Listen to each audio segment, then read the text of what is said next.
Hey there, everybody. My name is Laura Willis, and today I will be talking to you all about Trump's trade crackdown.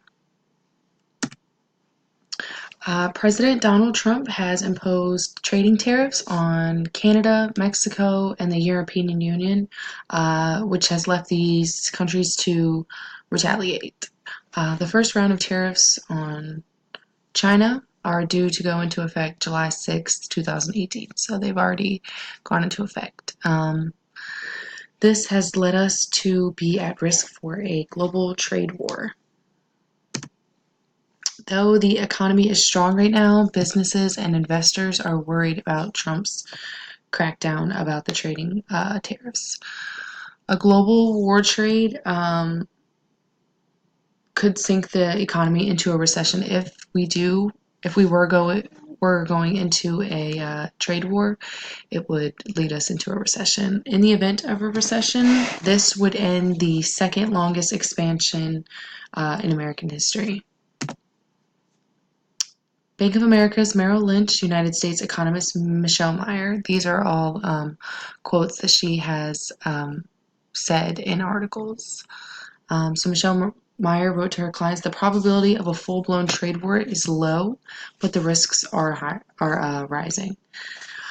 Meyer warned readers that a major globe trade confrontation would likely push the United States and the rest of the world to the brink of a recession. Meyer relieves readers by saying, "We are still many steps away from a full-blown trade war.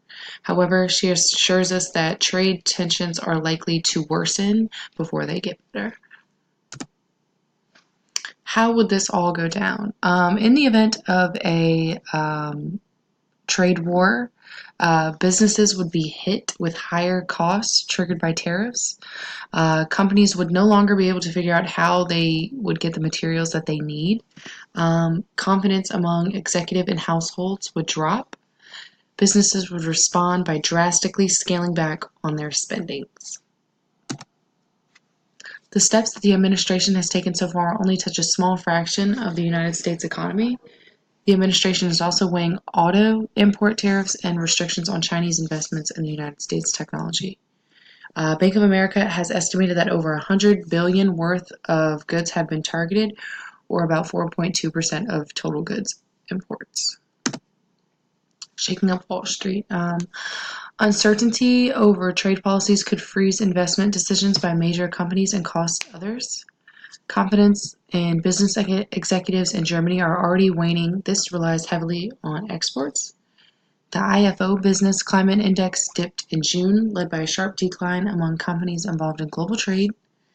In the United States, Harley-Davidson warned that retaliation from the European Union could cost the company as much as $100 million a year.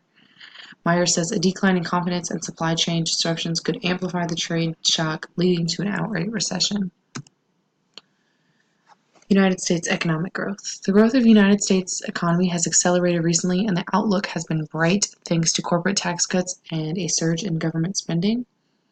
David Kelly, chief global strategist at JP Morgan Fund, states the risk of a recession is still very low because of the powerful stimulus from tax cuts and government spending. David Kelly includes, however, that the uncertainty caused by tariffs is likely to slow down the economy and offset the benefits of the tax cuts. Here I have included my works cited. This article was written by Matt Egan and published on June 26th, and I have included the link and title there if you all would like to read and get more information about this. Thanks for listening. Bye.